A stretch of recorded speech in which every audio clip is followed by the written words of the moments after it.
Good afternoon, everyone. Thank you once again for joining us on such a beautiful day here in Perseverance Park. We are here to talk about the recent executive order that President Trump put forward authorizing deportation of undocumented folks. And we want, again, the goal of Trump Tuesdays is to have an exchange of ideas and to talk about how these policies that are being discussed or executed in Washington have an impact on people right here in our neighborhoods and in the cities and the communities that we love. So with no further ado, I'd like to introduce Ali Wayne, who works for the Syracuse Peace Council, to talk to you about this. Ali.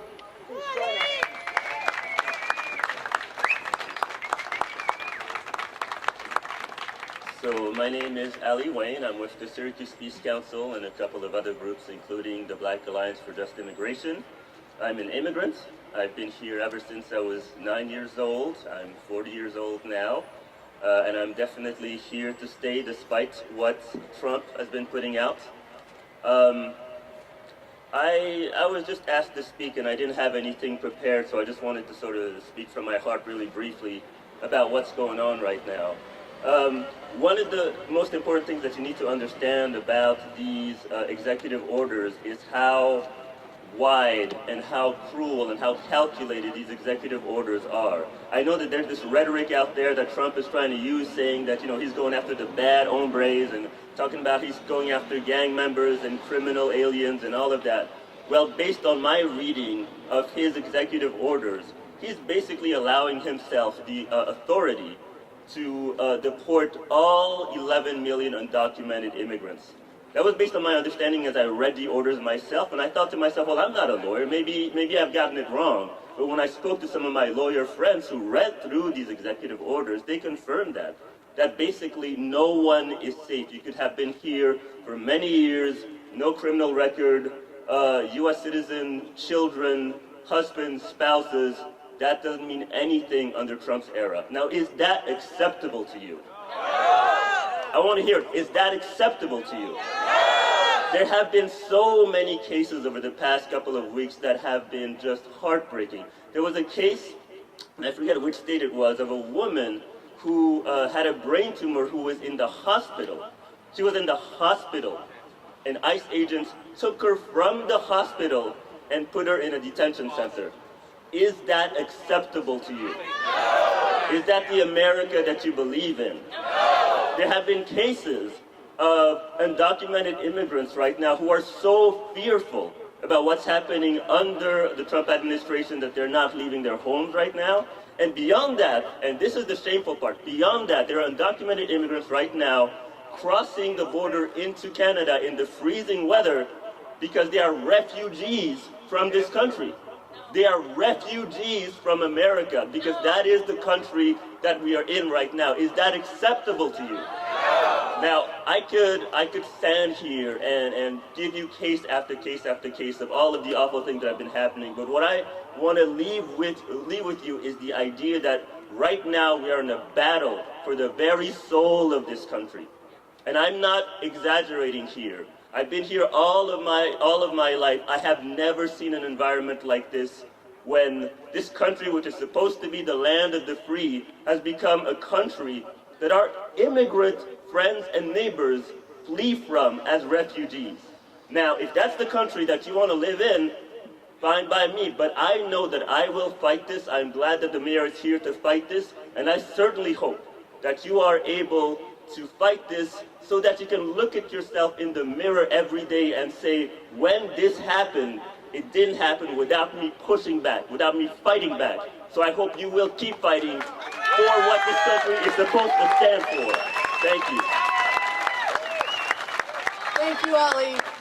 Ali has been a fantastic advocate for justice, and I'm just really proud that he stands with us on so many times to make sure that, as he said, we fight for the values that we believe in as Americans, that our Constitution stands for, that the Founding Fathers talked about.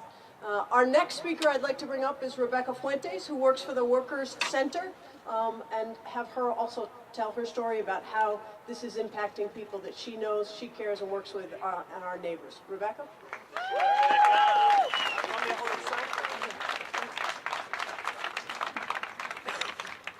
Hi, good afternoon. My name is Rebecca Fuentes, and I proudly represent the Workers' Center of Central New York.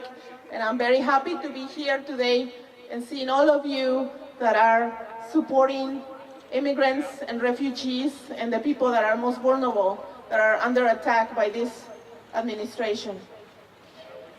Our communities are under attack. The president-elect is an openly racist, nativist demagogue who climbed to victory by stoking fear and hatred of immigrants. This is not the first time we have confronted forces like this. We have faced down Minutemen and vigilantes, dismantled state laws designed to make our lives so miserable we will self-deport, defeated racist sheriffs, and disarm ICE deportation's dragnet. But the scale and power of challenge we now face cannot be underestimated. We can meet it only if we match the fear that confronts us with the courage we have learned from our struggles. Only if we meet the hate that will destroy us with the love that ties us to our families and communities. And most importantly, only if we stand together and organize. And I'm very proud to say that in Central New York, we're organizing, we're bringing people together. And I like to remind you that this is not something new. It didn't start with this administration. Millions of people were deported under the previous administration. They were told that they were criminals, but we know them. We remember a lot of them, they were our friends, and they were families, they were fathers, they were mothers. There were people who were here having a life, they were working, they were helping this state to make it prosper. Today we have so many people in the farms, in Syracuse too, so many people who are here who are afraid, but they are very, very encouraged when they see us together and when they see us working and fighting back. And I just want to tell you about our friend Jose Coyote Perez. Jose, we know him for a few years back. He is not from this area, he lives in Livingston County, but we organize with workers all over in upstate, and he has been a voice for the struggles of farm workers. He has been out there in the marches for the 5 for 15. He has been speaking up to make sure that farm workers also get a raise of the minimum wage, because last year there was talk in the Senate. There was talk when they were talking about the 15, that we actually didn't get 15 upstate, but we got 12.50. Right? Remember that? Well, the farm workers, the Farm Bureau, and many politicians that represent the interest of the employers, the farmers, they organized very well, and they wanted to keep the farm workers out of that race, even the 12.50 that we got here. Jose Coyote was one of the people who spoke up, and this is a picture that we put out there to get support from a lot of people. And I'm gonna read to you in English what he says. He says, "We dedicate ourselves to the hardest job. We are here from sun to sunset. From sun, I'm sorry, what, for the sun, okay, you got it. From the very early to very, very late. It doesn't matter if it rains or if there's snow. We feed the world, and it is not humane that we are excluded." That was back then, that was around March. He's being interviewed here by a reporter when he was at the 5 for 15 and also fighting to keep the minimum wage for farm workers. We were so proud. He didn't hide. He spoke up for everyone. As a farm worker, a dignified person who wanted to speak up for workers' rights. And now we are standing here and asking you to please support his struggle and the struggle of so many workers, so many people that are here in New York. The way that you can do it also is to making sure that we have sanctuary, but not only in Syracuse, we will expand it all in New York. But one thing that is very important is that people are allowed in upstate to have a driver's license.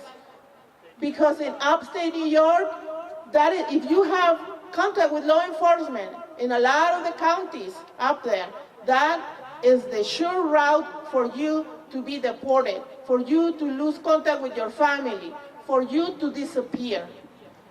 If you are an immigrant, if you are a farm worker. So I'm asking you, we're asking you, the Worker Center, and everyone who supports workers' rights, and I know the mayor too, because she's been openly supporting this campaign, and we thank her very much. We're asking you, yes. Yeah, that is courage. That is courage. That is not very popular. By the way, we just talked yesterday with Senator Valesky, and I'm telling you, they are afraid to take this stand. They are afraid to say it openly, that they support this kind of legislation. And I'm saying, why? If you say that you are against the policies of Donald Trump, it's easy to say, right? Because over there it's at the federal level. But here there is something you can do in the state of New York. You can say, yes, I support immigrants in New York, and I'm going to do something like supporting the driver's license campaign and be a sponsor so that his name is there as the champion for farm workers and for immigrants in New York. We asked him that, and we are asking you to please let him know and let your representatives know. I know it's tough. I know it's not popular, but it's the right thing. Support policies that are going to make the life of immigrants, undocumented immigrants in New York easier. That is what gives the teeth to sanctuary. So please, thank you so much for supporting. Support the Green Light Driving Together campaign for driver licenses for everyone, just like in 12 other states. They have it. Why don't we? There's a long story. There's a long story of why we used to have it before 2002. But Governor Pataki, under that idea that everyone who is an immigrant could be a terrorist, stopped it and make an executive order to stop that possibility back then.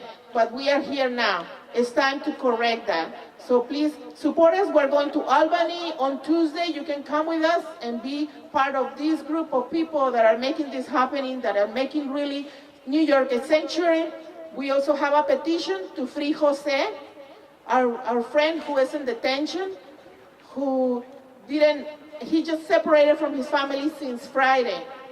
And there was no reason for that.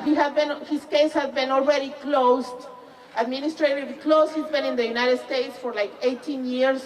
He has 4 kids. He's a dairy farm worker, and like I said, a great spokesperson for workers' rights and human rights. So thank you so much. Support our campaign.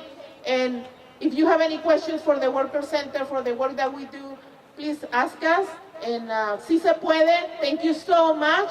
And you look wonderful. Thank you. Si se puede. Si se puede. Si se puede. Si se puede. Si se puede. Si se puede. Thank you. Thank you, Rebecca. Thank you, Ali. I want to just close this part of it to tell you all that I was heartened when you said that I was courageous to support driver's license. Courage is when you come out and support people who are being threatened. Courage is when people work from sunup to sundown to bring us apples and onions and milk and yogurt. And that's what this community is doing. So this is about keeping families together, and it's also about making sure that we understand when we have affordable vegetables and affordable produce, and we have an agricultural community in our community, it exists because of the hard work, largely of undocumented immigrants who are working from sunup to sundown. So let's not ignore the fact that this is an economy that works off of them. And let's not demonize them or make them criminals. Now, I again want to thank you all for being here. I know we have some Trump supporters over here, both actually, literally, and metaphorically to my right. I would be happy to hand you the mic if you'd like to come up here and say something to show you that we believe in dialogue and we believe in respectful dialogue. And we are willing to listen as well as talk. So I am happy to give you this mic if you'd like to come up here and say something.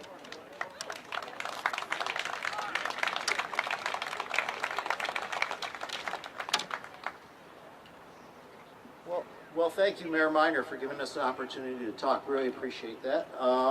Well, you know, we believe in immigration, but we believe in illegal immigration. President Trump has said he's going to build a wall, but he's going to have a big old door to let people in legally. I think that's what we need to do, because if you don't have a border, you don't have a country. And we have to be on the lookout for terrorists. And, well, I think that pretty much sums it up. But we think that that immigration should be legal, not illegal. What's that? We need a wall in Canada too? Do we need a wall there? Well, if there's people coming across that could be terrorists, you know, I'm sure there has been documented stories of a lot of terrorists trying to infiltrate from Maury. They took the boat from Eastern Europe. Yeah. And they did it the legal way. They couldn't wait to become American citizens and learn the English language. And I just wish they were here today. What's that? All right, well, I guess that sums it up. I know you guys will never agree with me, but thank you, Mayor Miner. And, you know, we do agree with you on some issues, that's for sure, especially consensus. Well, listen, I said a democracy exists and can flourish when you listen to people. And I think what your points are, what you say, are points for us to listen to about the nature of immigration and about the nature of making sure that we protect ourselves.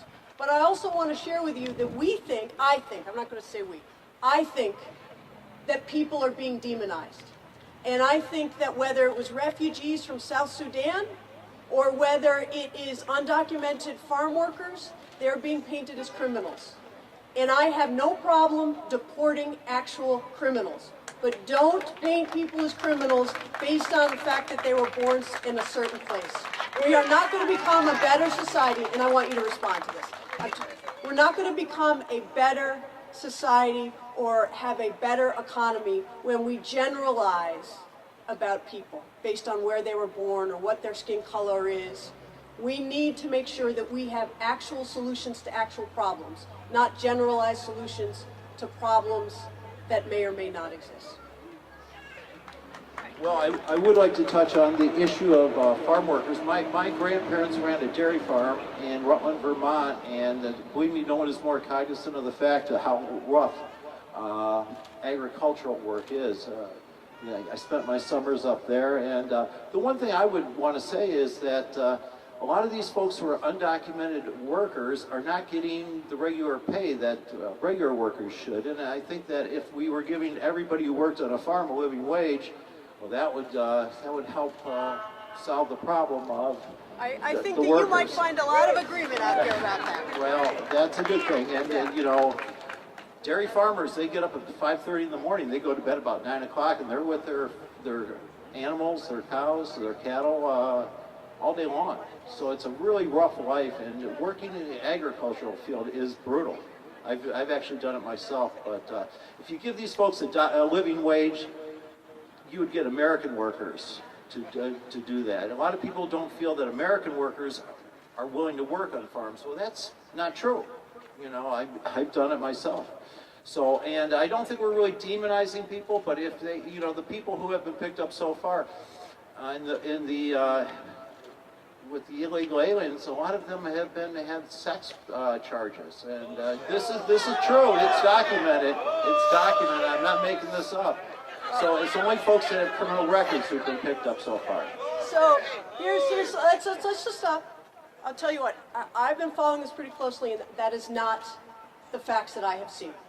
Now, but I'm willing, if you want to bring facts to me that show that, I'm willing to, and next week to read those out.